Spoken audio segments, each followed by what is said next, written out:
Welcome back to Between the Levees. Today's episode is brought to you by Callahan Marine Consulting. For any surveying or metal fabrication needs, please contact them at 225-206-3010 or by email at tcgofish@gmail.com. That's tcgofish@gmail.com. You can check them out on Facebook or at their website, callahanmarineconsulting.com. I'm joined today by Mr. Ryan Phillips, a former boss of mine at a job, my last job, actually. Mr. Phillips, thank you for joining me today. Hey, Tim, how are you? Doing just fine. I know, of course, you were a pretty early fan of the show. Have you found yourself learning anything about some old friends? I have. I've liked listening to a bunch of the stories.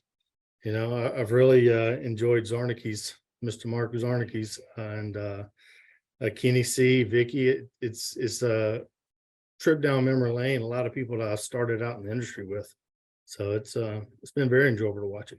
Have you learned anything new about anybody you didn't expect? Not really, not really. I was wondering if some stories were going to get put on there, but I'm not sure what kind of show this is, if it's PG or not. So say whatever you got to say, sir. Well, this begins the same way. Tell me, sir, where were you born? Greensburg, Louisiana. September 28, 1976. I think I was the last child born in a hospital for 10 years. My dad was administrator at the time. So yeah, I think he got a good deal. And where is Greensburg compared to, say, New Orleans? Head up I-55. So it's before you have the Tangipahoa Greensburg exit. Then you have, it's Fluker Greensburg exit. Then you have the Tangipahoa. Then you have Kentwood. Then you're into Mississippi. But yeah, it's you have Arcola right before the Greensburg Fluker, and then Amite right before that. So that's where I spent most of my younger days, between Amite and Greensburg. And you grew up on a farm, correct? Well, my uncle had cows, so I grew up milking cows with my mother's brother. My mom and stepdad, they had some cows, some beef cows. Mom had blueberries, a bunch of blueberry trees in the field, or bushes, shall I say. So I picked a bunch of blueberries. I picked a bunch of watermelons. I milked a bunch of cows. So yeah, so I had a lot of fun growing up. What did your parents do for a living? My dad was, when I was born, he was administrator of the hospital at Greensburg. Then he got into politics. He was the assessor for St. Helena Parish, the tax assessor. And then his last stint was sheriff of St. Helena Parish. Now, my mom worked at Hammond State School. I guess a clerk would say. She worked there from the time I was born until she passed. And you said your stepdad, what did he do? My stepdad was a loan officer. So he was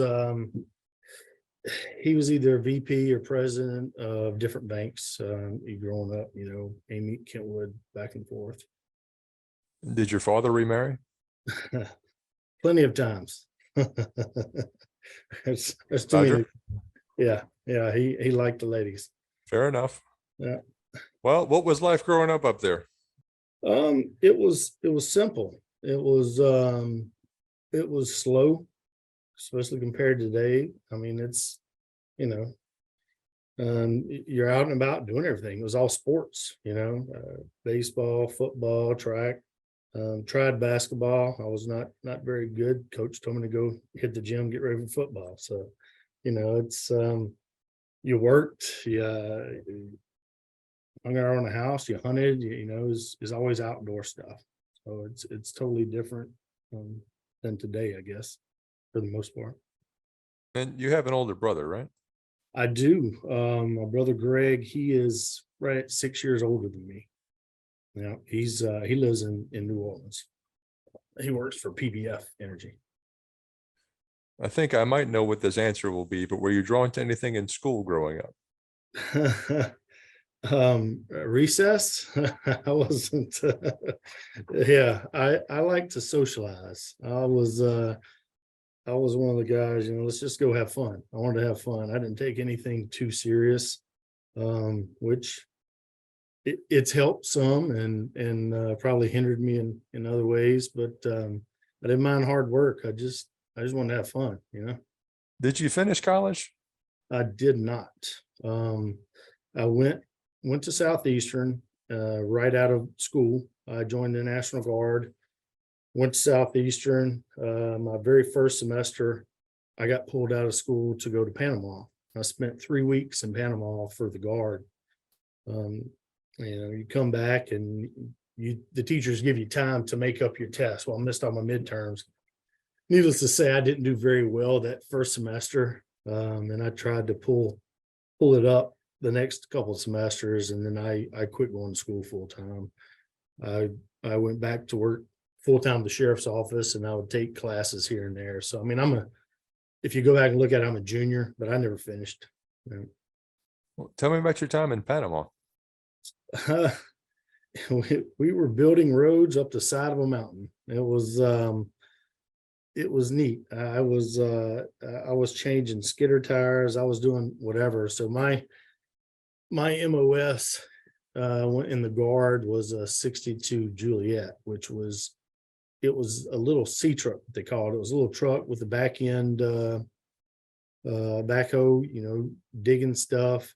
But it was mainly the asphalt division that I was in, and we weren't doing anything asphalt there. So it was just labor. It was the first time I'd seen anything third world country-esque, like people actually living in huts in the mountain. And it was so weird. You'd see people living in the huts, and then you'd go up the mountain a little further and they'd be this big humongous house. It was like it was totally weird, but it was neat. It was a lot of fun. First time I saw a sloth outside of our camp. It was neat. How long were you in the Guard, and did you deploy anywhere else? I was in the Guard 6 years total active, 8 years inactive. I've been to Panama and Honduras. Those were the only two areas I've been to, and it was just summer camps. Most summer camps were at Fort Leonard Wood, Missouri. I mean at Camp Ball, Fort Leonard Woods, where I went to basic. Anything interesting come to mind from Honduras? Yeah, on the Honduras trip, I was working for the sheriff's office still. And our first sergeant, I was there for like 3 days, and the first sergeant called me in the office. And it was a gentleman from our Franklinton unit. His wife or his girlfriend had been found dead, and they weren't sure exactly what all happened, and they wanted to question him. So I had to transport him back from Honduras back to the Franklinton unit. So we hitched a ride with some Air Force guys in back of the C-130. We hopped over and we stayed in a big fine hotel and went back. And I was like, maybe I should join the Air Force. I mean, they had things set up nice, We're staying in tents and they're in 5-star hotels. But that was different, having conversations with him and, not sure what to do. It was definitely it was weird. It was a weird time, but come to find out he didn't have anything to do with it. He was all upset, but, I got paid for the sheriff's office and for the U.S. government for 2 weeks. So that wasn't bad. What about basic at Fort Leonard Wood? It was sucky at first. It's at first everybody's screaming, hollering at you, which I kind of grew up with that. So it really didn't, holler at me all you want. You can't touch me. My dad did. So, but it was weird. I remember going there thinking, oh man, I'm used to Louisiana heat, nothing wrong with this. And it sucked. I mean, it was just as bad, if not worse, over there. And look, I left in September. And I talked to, Scott Stewart, my buddy. He joined right after me, and I had talked to him. He was there from the summer until the fall, and he's like, "Yeah, you left it was probably 90 to 100 degrees whenever I left, and in 2 or 3 months it was snowing. So he got the worst of both worlds. But it was really neat. I met a lot of people of totally different backgrounds than I'd been used to. You learn a lot about different people. You kind of build a bond because you have to. I mean, you're stuck in some stressful situations with people you learn real fast who you can count on, who you can't, and it was a good experience. I think everybody should have that experience. You know? Well, what did you do for the sheriff's office? I started off in the jail. I was a jailer for maybe a year and a half, 2 years. And when I was working in the jail, I started doing some stuff on the side with some of our tri-parish guys, which was the narcotics division. And then I got to go out with them, and that was kind of like my introduction to just fast pace, adrenaline, just crazy stuff happening. And I fell in love with that. So we opened the St. Tangipahoa Parish Sheriff's Office started doing community policing in 96 or something like that. Is a federally funded program where you would each deputy would have a assigned area. He goes in, he learns the pillars of the community. You find your pastor of the community, your older ladies, older gentlemen that have been there for a long time, and you go out, you're going from house to house meeting these people, talking to them, trying to find out what their problems are, or what you can do to help fix it, and find out who's selling the drugs, try to get drugs off the street, try to just clean up the area. And I did that for, let's see, I was at the sheriff's office from the end of 95 until 2001, like March of 2001. So I really had a plan of, I wanted to make law enforcement my career. I got to do some things with the U.S. Marshals on some different raids, and that was really exciting. I was just, I wanted to go be a U.S. Marshal. Things change. Can you share any details about your time as a jailer? Any interesting stories about any goofy shit you've seen, or maybe on the narcotics end, on the back end of it?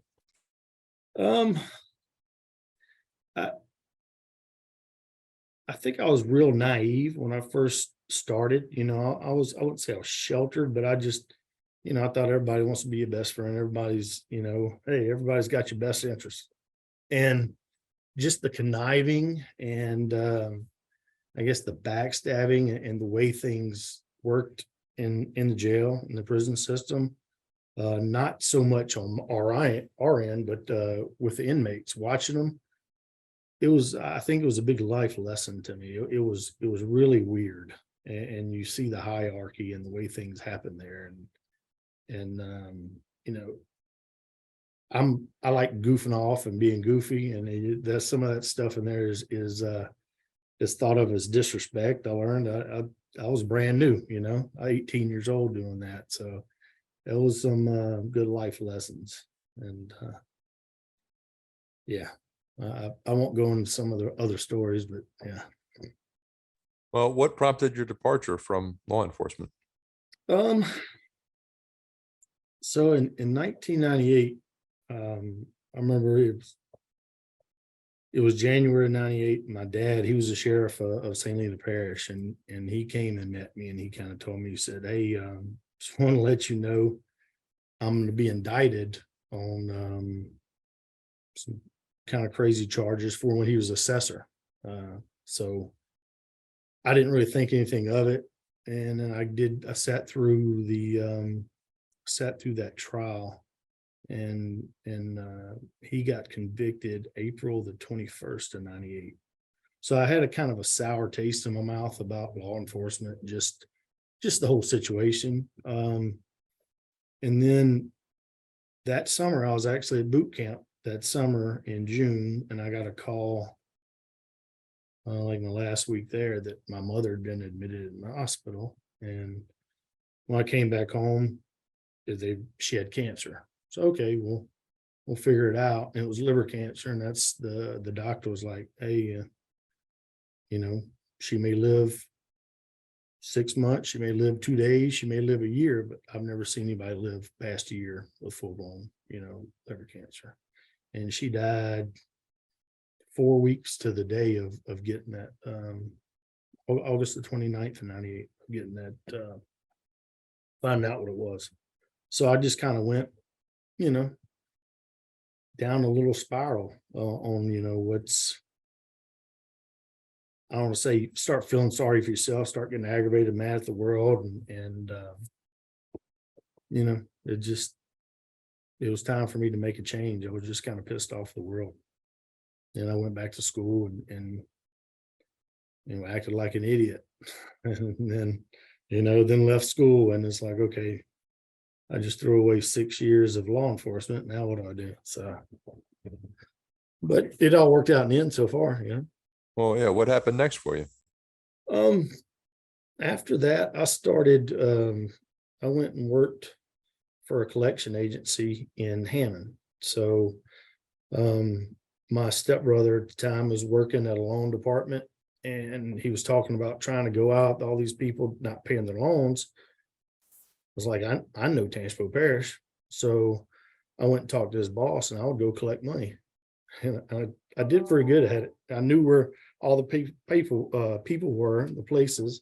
So, and half these cats I knew from my time at the sheriff's office, it seemed like. So, I'm riding around, some of them that still think I'm the sheriff. So it kind of helped. I collected my money, and then he opened up a collection business, and I went and started off collection for him. And I started running that office.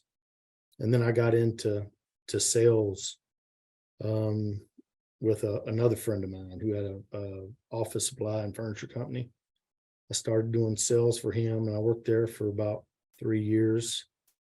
And then I ran into my wife now, Stephanie, who was living in Baton Rouge, and we started dating. So it was getting serious. So I quit that job and I moved to Baton Rouge, and I was doing furniture sales. And then I did sales for a lumber company. And then I found out about the job with AEP, and rest is history. What job was that with AEP? It was a dispatcher job for Dockside Fleet. Darren Chambers was running the fleet. My buddy Scott told me about it. He's like, hey, there's an opening. Darren, we had hung out before. So I called Darren up, and we got to talking, and I interviewed. A funny story. The day of my interview, I was selling lumber, and I had 2 houses being built, and I drove home to Baton Rouge, getting ready to go for my interview, and one of the builders called me. The guys dropped off the wrong size attic door, and he had to have that attic door for them to come do their inspection to get the next pull. So I hauled butt to Zachary to get an attic door. I got a speeding ticket on the way to Zachary, hauled butt back to Baton Rouge to drop the door off. I got a speeding ticket on the way back to Baton Rouge. Hopped in Stephanie's car to leave to go on this interview. And I'm like, I've got to fly to get there. Her gas tank is on E. I made it to James Business Park, and I interviewed with Terrence Gomez. I got the job. And luckily there was a gas station right outside that I could have filled. But it was a wild day. And actually, yes, excuse me, yesterday made 17 years. So Congratulations on that. So how would that interview go that day? Did you fill him in on your antics that day? I don't remember if I told him all that. T was just, remember he sat down behind the desk, and T's probably one of the coolest guys I've ever met, but he was kind of intimidating back then because he was real quiet, just kind of studying you, staring you down. He was across the desk from him. Miss Sharon was head HR. And he just asked a few questions, and he was very honest. that I probably wouldn't have been sitting there taking the interview if it wasn't for somebody that called him and said that they should probably look at me. So I was appreciative of that, but it went well. I got the job, and I got to learn a lot from Terrence. Um, Miss Vicky started in August of that year, and she came in and she really showed me a lot. She had a lot of knowledge. You know, I was green. I sat with Miss Trudy and Miss Linda. The very first day I came in, I got to meet Kenny C. That was an adventure. That's a good dude. Amber Palmer was there. Joe Ward. So I mean, a lot of I've got to work with a lot of good people so far in my career. I don't know if you were aware if I ever shared it, but my first day at AEP, when I walked in the door, it was just Kenny and Michelle in the office. Mhm. I walked right in. Kenny said, "Who the hell are you?" It's like, "Welcome aboard." But tell me about that. What's that? I said, that's the first thing he said to me. Who Yeah. are you? I said, Yeah. well, I'm Ryan. They just hired me on for what? I said, for convent. And he goes, are they trying to get rid of me? I was like, oh shit. No, yeah, Kenny's awesome dude. Well, tell me about that first gig and kind of, I guess, how your career developed. So they hired me in. I went and worked at Dockside Fleet, and like I said, Miss Linda and Miss Trudy is who I train with, and you know, I didn't know anything. You know, I'm 10-4 and everything like that, getting chastised by the boats. You know, it's 10-4. This is Roger. Okay. But I didn't know anything. I mean, I was green. But I knew I didn't know anything, and I expressed that I didn't know anything, and I listened to the boats, you know. And I remember the very first time I was sitting back trying to take calls while Miss Linda and them were doing stuff, that they let me mess up, which I think is a good thing. They let me mess up, and then, all right, now what'd you do wrong, instead of fixing it all. But yeah, I'm calling, griping at Captain Reggie was on at Dockside. I was like, man, it's been 15 minutes. Where is that barge? He's like, you've never been out here, have you? I'm like, no. He said, well, come ride with me. I'm on this time next week, whatever. He said, why don't you come ride with me? And I did. And he taught me a lot, you know, just things I didn't know. I was like, shit, it takes 15 minutes just to get back to the fleet, you know? So I don't know. It's weird in the fact that, you know, law enforcement, when you start doing law enforcement and you get in, it really grabs a hold of you, and it's hard to find another career, another job that you really like. It's, at least it was for me.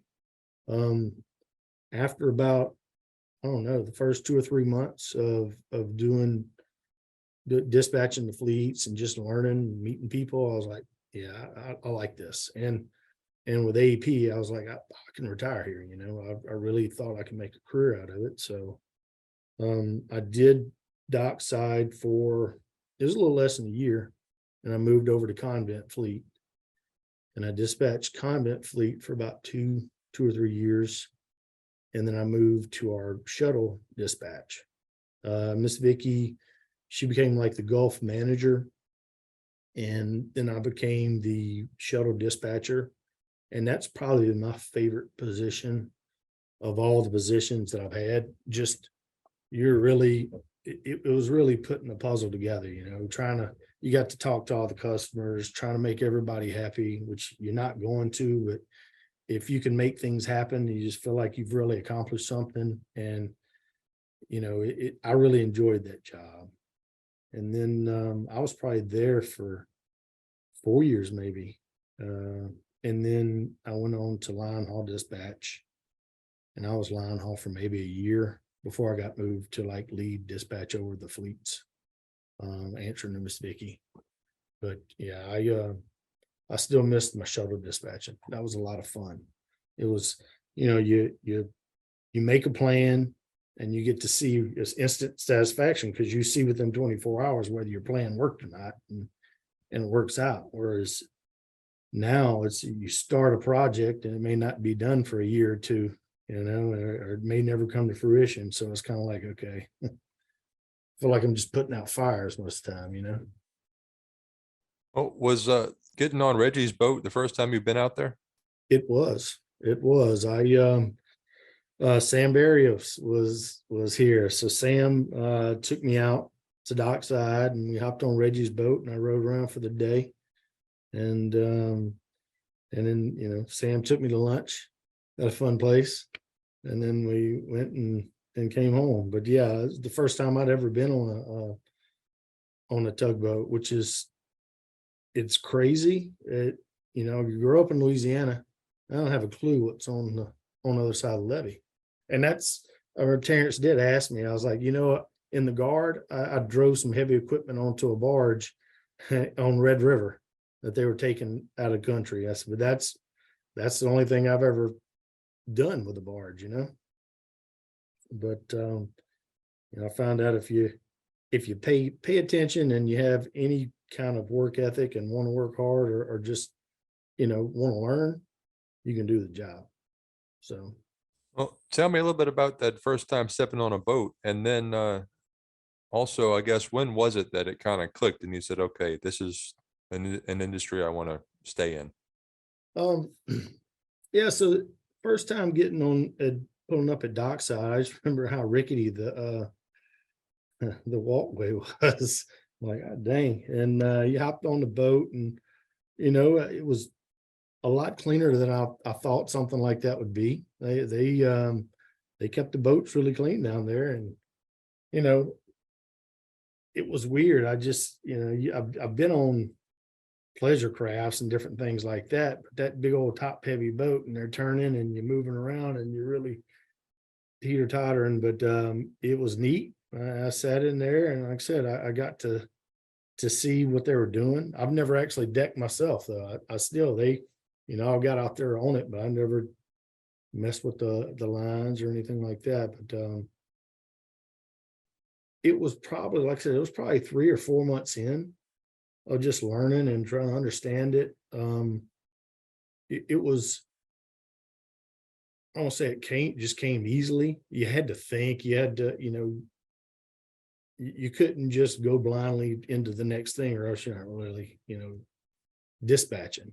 So like I said, Miss Linda and Miss Trudy let me make a mistake and then asked me why it was a mistake and helped me understand. So that was really good. But yeah, it was 3 or 4 months in. I was like, I really like this. I really like the people that I'm working with. I think that probably had a lot to do with it. We just had a really, really good group, Like I said, you had Linda, Trudy, Amber, Darren, Kenny, Miss Vicky, Joe Ward, Terrence Gomez was our boss. It was just, I really enjoyed working with all of them, and they treated me just like one of the guys, not some new person that doesn't know anything, they brought me in. So It does sound like a hell of an A team. So when I show up, of course, Kenny greets me, and you are fleet manager. At the time, it was over Convent, Belmont, and Dockside. Is that correct? um I'm trying to think. You came over when we were still AEP, right? Yes, it was 6 months or so prior to the sale. Yeah, so I would be lead dispatch, but yeah, I was over the fleets. So Miss Vicky was our Gulf manager, and I guess it was like a fleet manager, but it would just call me lead dispatch, and I controlled over the fleets, and she was over me and over shuttles and line haul for the Gulf. But yeah, and then when the buyout happened, I went back to 7 on 7 off for a little bit until they moved me up. But yeah, this is the only place I've really known. Just for, I said, I started in June. I went to James Business Park until February of 07, and we moved into this building in Convent, and I've been coming here every day for the past 16 and a half years. Well, how did your career advance, I guess, into and through the buyout? Um Well, at first, I guess they were trying to fill everything out. They moved me back just to 7-on-7 days. And then when Miss Vicky left, they asked me if I wanted to be the fleet manager, and that's what I did. And then it got scarce around here. You know, it was like at days it would just be 3 or 4 of us in here. So I was doing the fleet manager stuff, and I was trying to do as much other stuff as I could, you know, to make myself useful. And you know, I think after 2 years, was it 2 years, 3 years, they made me director. And then now I mean, you wouldn't recognize the office. We're full again, man. I mean, we're running out of offices with everybody moving back down, but it's been fun, you know. I get to work more with the sales guys and do different things with the sales guys and ops guys. I mean, I like what I'm doing, you know. How many folks report to you, and how have your responsibilities grown since maybe I last worked for you? Um, 10 people are reporting to me now. So we have my regular fleet dispatchers. We have an intern that just started, brand new young guy. He's picking up quick, pretty sharp. We have Caitlin, she handles the ships and our billing. She's fairly new too. We've got a lot of new people. But I feel like we've got a really strong group now. We got a really good group. I think you got me and Michelle and Roy are the oldest ones, you know, long term in dispatch over here. And I don't know that my responsibilities have changed a whole lot. I've got more people to answer to now, you know, so but that's about it. Things are moving along pretty well here. So, yeah, staying busy. And how are the wife and kids? Man, they are great. They are great. Yeah, Steph and I just celebrated our 17th anniversary. Yeah, she and I got married in April, and then in June I started. So I mean, so I said I got married and everything started working out for me, you know, and just had to settle down, I guess. Yeah. She just turned, well, in October she turned 15, so been teaching her how to drive. She's not doing too bad. And then he's 10. He's just running around doing everything, you know. So he's a ball of energy. I can't believe she's driving already, or almost. Me neither. This is the craziest story, Tim. She finishes off her day at school at the arts building, and they're doing plays and stuff. So her mom picks her up from that building and drives her home every day. After she passed all her tests to get her learner's permit, I pick her up one evening. It's like 9:30, close to 10. You know, she's finished with the play, and she's like, "Dad, I want to drive home." Okay, cool. We get in, and she goes, "How do I get home?" I'm like, "Your mom's been picking you up, bringing you home for the last 3 years from this exact spot. How do you not know how to get home?" "Well, it's dark, and I've never been in the dark." I'm like, "You gotta be kidding me." I was like, your head's in that phone the whole time, not paying attention to anything. So yeah, that just, it drove me nuts. I'm like, you know, when I was 15, we were just two different people, you know. I was driving a tractor, baling hay. I was, you know, driving a truck, going out and doing things I probably shouldn't have, you know. I thought I was grown. So it's totally different generation. Well, How's your wife, man? we're all good. I work from home now, so I work right there and I edit right here and Mhm. record right here. So I mean, I don't leave the house much. It's kind of showing a little bit, but but to close this out, we're just about done with these questions. Do you have any kind of I don't know, closing thoughts, closing remarks for an industry that might be listening to this? Um, be a Mark Zarnicki. it hit me on his closing remarks. He's like, look, he said, I wanted to learn everything. I wanted to soak up knowledge. So many people, and I don't want to put a bit bad taste on younger generation, but since the last few groups that we've had in, so many people are like, that's not my job. That's not my job. And that is the worst. I hate hearing it, but I think that's the worst way to look at things.